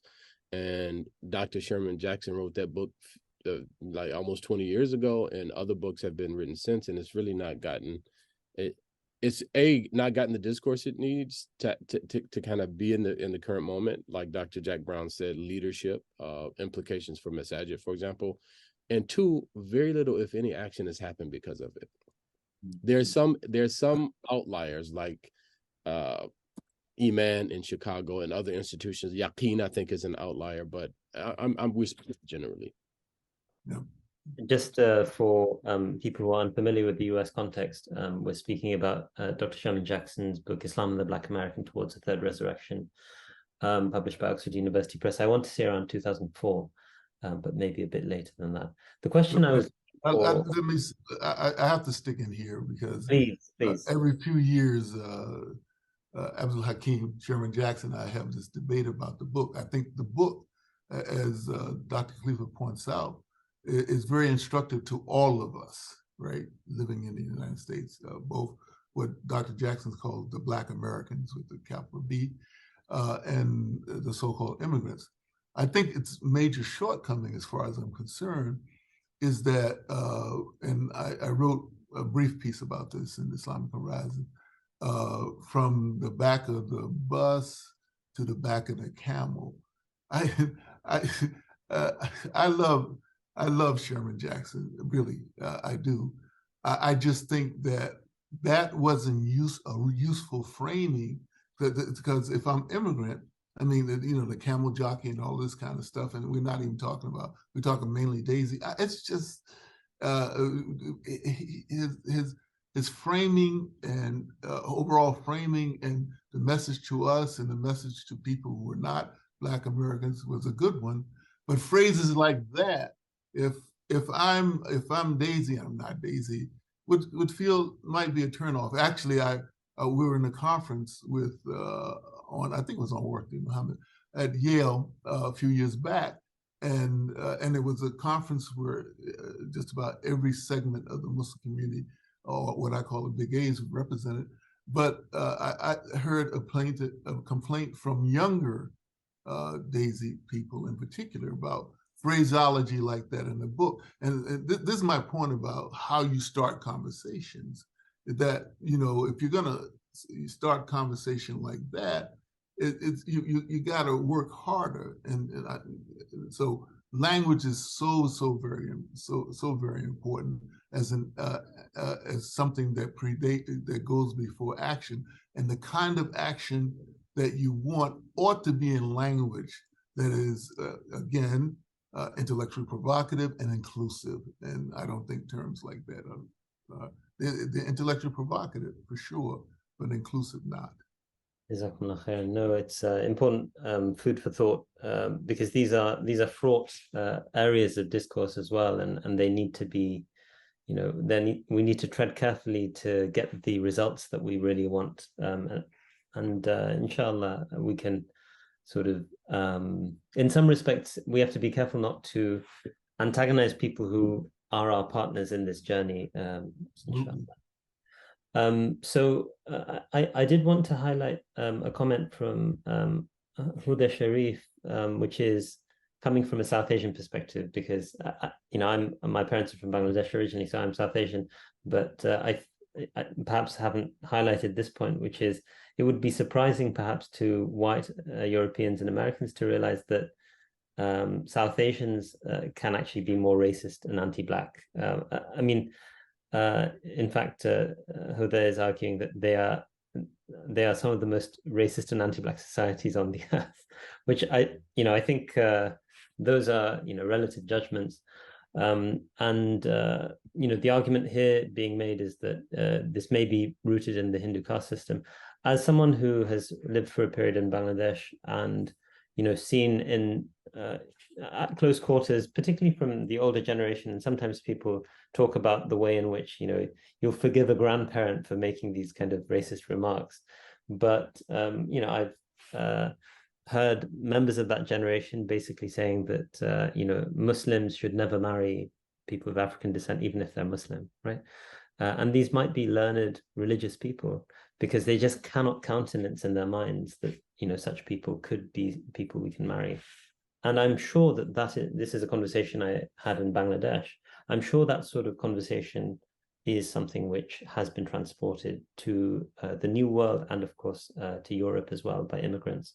So that's something that we need to be very conscious of. And that's precisely the point that Dr. Muhammad Khalifa, you were talking about earlier. There's another perhaps comment, and I don't know if you have access to the questions and comments, but if there are any in particular that you would like to highlight, please feel free to identify them. But perhaps I will do I'll read this as the last comment, potentially a question. I think it would be interesting. So this is from Asma al-Abid. I think it would be interesting to elaborate on racism as an act of rebellion against Allah in a similar vein to the way Iblis refused to bow to Adam because he believed himself to be made of better matter. Racism is at its core is to live according to your own imaginary hierarchical power structure that has real and harmful effects on different communities depending on the context you live in. If you internalize the American Sharia of white supremacy, it is shirk, which is kind of reflective of what Dr. Khalifa was saying earlier. Perhaps that's a good note on which to conclude our session. But Jazakumullah khairan to, of course, Jack, who's now absent. But could I say one more thing before we close? Please. I think there are no women's voices here, and I think that has to be said, because this is a problem, and you find racism and sexism as twins often in these spaces, and I think and there was an attempt to include a woman that she got sick, but also I was going to say this about the bibliography as well. I think if we're going to move forward, that how these two are intertwined has to be understood, and women's voices about these issues, the broader issue of anti-blackness and racism and prejudice, have to be part of the conversation for obvious reasons. I'm sorry to bring this up so late, but I meant to in my first response, but didn't. Absolutely. Jazakumullah khair for highlighting this. This is something, of course, we highlighted right at the beginning, which is very unfortunately our sole female panelist, Dr. Hadiza Kere Abdurrahman, was taken ill and wasn't able to join. We wish her a swift recovery, inshallah, complete recovery. But I think, Dr. Jones, you mentioned something which is of immense importance, which is particularly in the space of knowledge, the sort of marginality of female voices is something that should concern us all, and it needs to be, again, more than lip service needs to be paid to it. I'm talking about this. Talk is cheap. We need to really, in the institutions that we have, provide opportunities where female scholars can come and educate us, inshallah. And we pray to Allah that we are granted the tawfiq to do that as a community, as a whole, as institutions as well. It falls to me to thank you both, Jazakumullah khairan, Dr. Jones, Dr. Khalifa, for really an enlightening 2 hours of reflection, and of course to Jonathan Brown for writing the book that gave us the excuse to reflect collectively. With Thank that, you so much. May Allah bless you for inviting me. Thank you, and Dr. Jones. It's really an honor and a pleasure to have you both. And inshallah, we'll see you in future Ummatic sessions. We will be in touch, bi'idhnillah. But Jazakumullah khairan. And thank you finally to all the attendees who stuck with us for the full 2 hours. We still have 27 of you there. So Jazakumullah khairan. And we look forward to seeing you in roughly a month's time when we will be advertising another colloquium, still to be sort of confirmed. With that, I wish you all farewell. Subhanakallahumma wa bihamdik. Ashhadu an la ilaha illa anta, nastaghfiruka wa natubu ilayk. Assalamu alaikum wa rahmatullahi wa barakatuh.